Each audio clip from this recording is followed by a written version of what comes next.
So I figured I should post on this channel again since I spent a lot of time talking about video games on my other channel.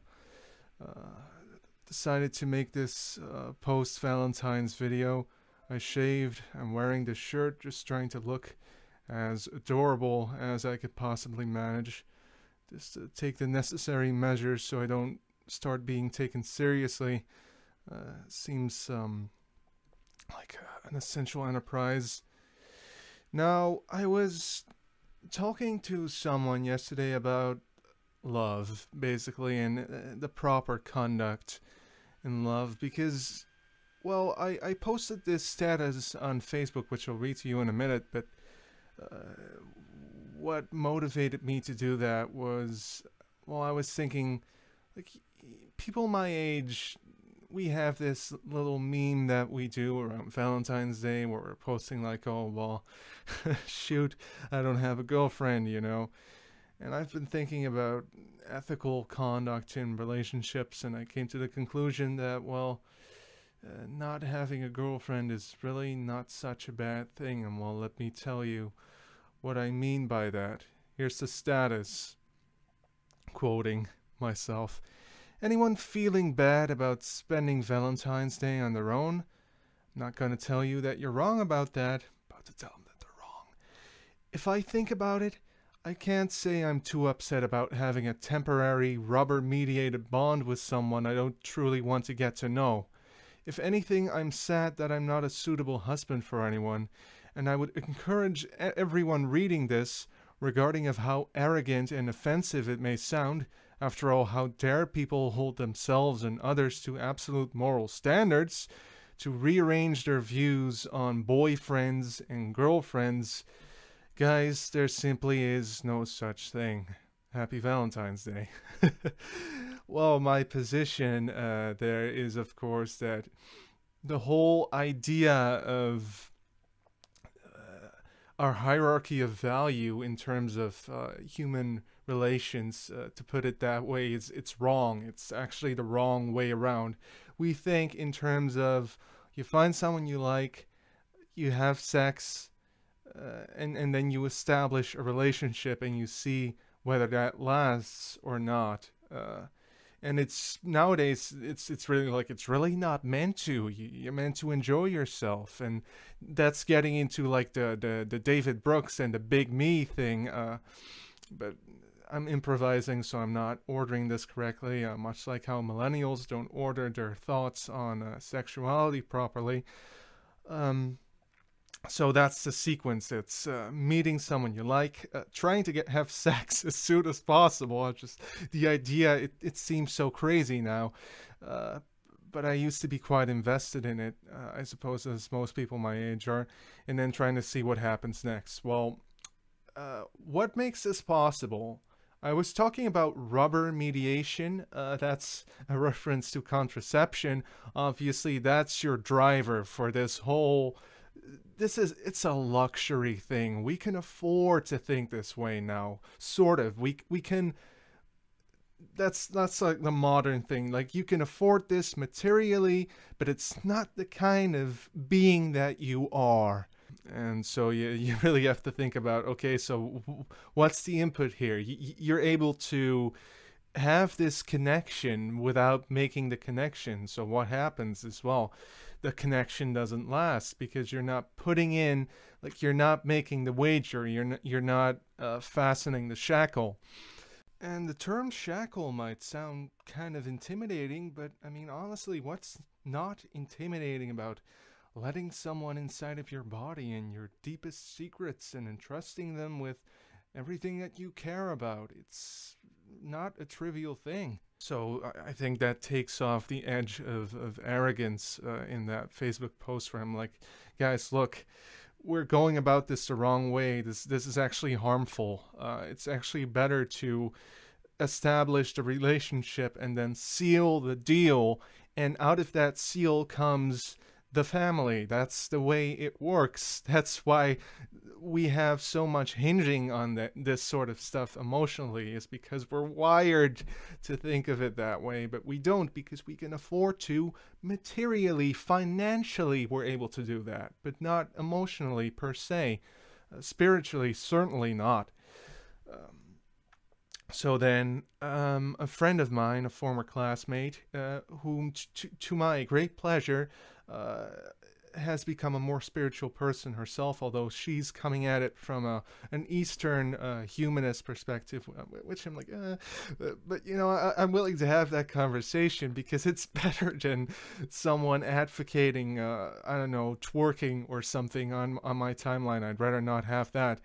So then, switching to the tab where we're having that discussion, it's well, she shared this video of this monk woman, I think it's a woman, where she's talking about attachment, and what she means by attachment is, well, I love you, which means you have to make me happy, whereas obviously it's supposed to be more the other way around. It's, well, I love you, so I want you to be happy, and I want to be a beacon of love and support in your life. And of course, then I would bring my family thing into it as well. That's really what love is. Like, you're really maintaining something, and you're not doing that just for your own sake. Well, so I said, yes, I think it's time to discover the little me paradigm. And coincidentally, real life, it took me 2 tries to realize that the millennial dating scene is not, in fact, real life. Tongue emoji. And so, well, obviously she could grasp that, because frankly, I mean, how could you be convinced that this whole liberationism is going to be the way forward for us? It just seems degenerate. Just looking at it, it's like, wow, how could people submit themselves to this fleshness?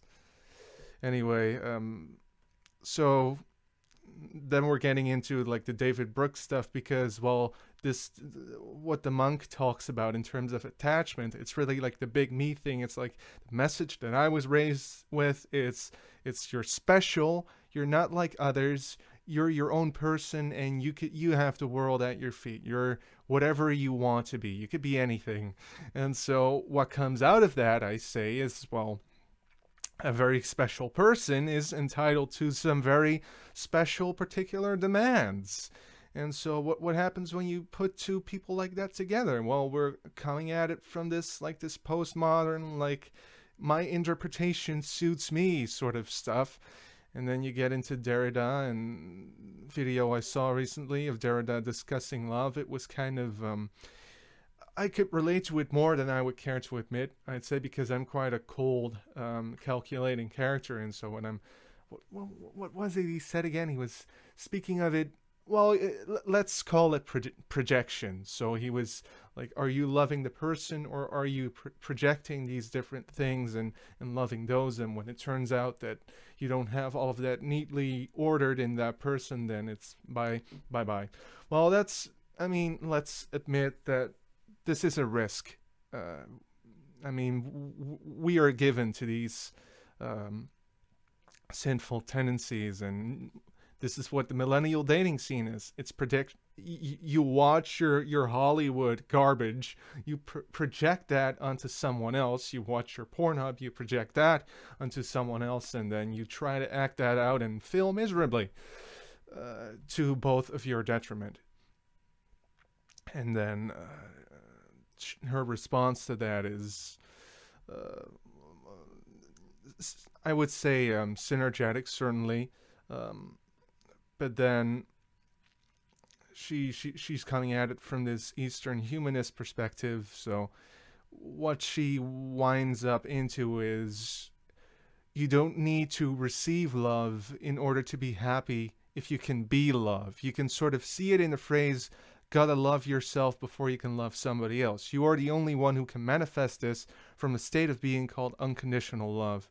The one that is truly obligated to love you is you. It's a hard lesson to learn, and I guess I'm in the middle of it myself, but it's a pretty amazing journey, and good luck with that, by the way. In this society, we learn the opposite, but it's so important that more of us realize that we have everything we want within us, perhaps know the words divine potential, question mark, and our individual struggles are connected and so are reflected in everything we see and encounter around us. Our body and mind influences that of the earth itself. We literally create our world. Most of us just don't realize it yet. At least that's what she believes. So that's what I meant by like the Eastern like humanism stuff. So okay, get how I got into how I tucked into that was, well, I was trying to be synergy, to build on top and leave behind what I didn't agree with and build on top of the stuff that seemed precious to me. So where the role of the self in the process of interpersonal love is concerned, she's onto something, I said. My journey thus far, this is me speaking, has been a matter of knowing that, and here I get into this very arbitrary sort of division that just, it's an intellectual crutch. Well, intellectual. It's a mental crutch for me to think of it this way. A little residue of Petersonianism, perhaps.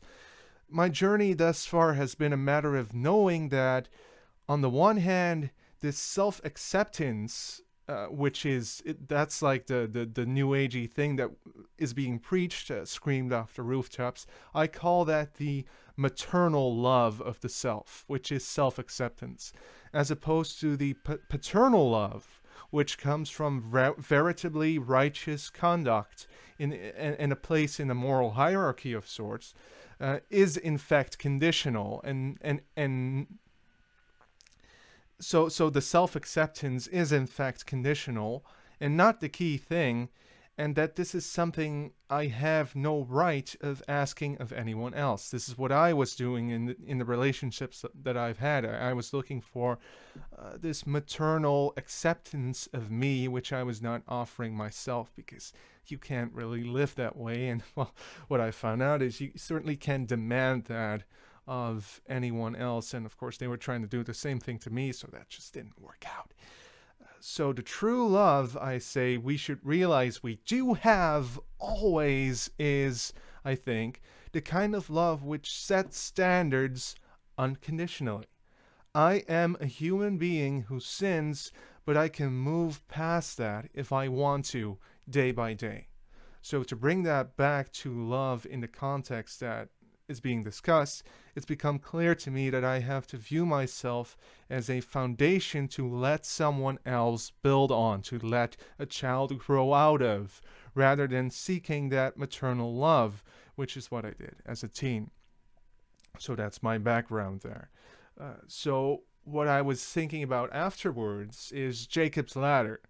And so trying to fit these concepts into that ladder of Jacob. So the paternal love is, where are you on the ladder? It's not a totally irrelevant question, but you will be given to either excessive self-depreciation, which will motivate you to jump off into hell, or pride, which is a reverse ascent. It's the ascent of pride, which is wrong. You're not going to get far with that. And then on the other hand, there's the maternal love, which says, get off that ladder, that's too dangerous, come here, it's feeding time. Something like that. It's like, it doesn't really matter where I am on the ladder. I don't need to be on the ladder because I'm good the way I am. And so what is this unconditional, conditional love of the self? It's, which direction am I going into? Am I going up or am I going down? I am able to judge myself. I should, and I should do it based on my direction on that ladder. And so that's, it's the faith in yourself, and there's faith. It's not just belief, it's not just acceptance. Faith is being faithful to something. It's presupposing an ideal. And so if you're doing that, then you can hold yourself to that, and there's a strictness to it, but it's also, you see that within yourself. You see that the imago Dei within yourself. You're accepting the fact that you have a seed within you of a higher nature. And so to to again, I'm not good at improvising, but to put that concretely, I would say is okay. Where are we going to have to come from when we're approaching the other sex? Well, clearly we're not going to ask of them what we have to supply for ourselves, and it's very much then a matter of what can you offer, what um, the way I think about it for myself is, again, I have to reach a point where I can approach a woman and say, like, look, you could move into my house next week and this is what you're gonna get. It's not literally the way I'm coming at it, but you know what I mean. It's a matter of, like, what can we create together, and how can we partake in the moral, virtuous life, and how can we uh, give shape to that in the life of our child.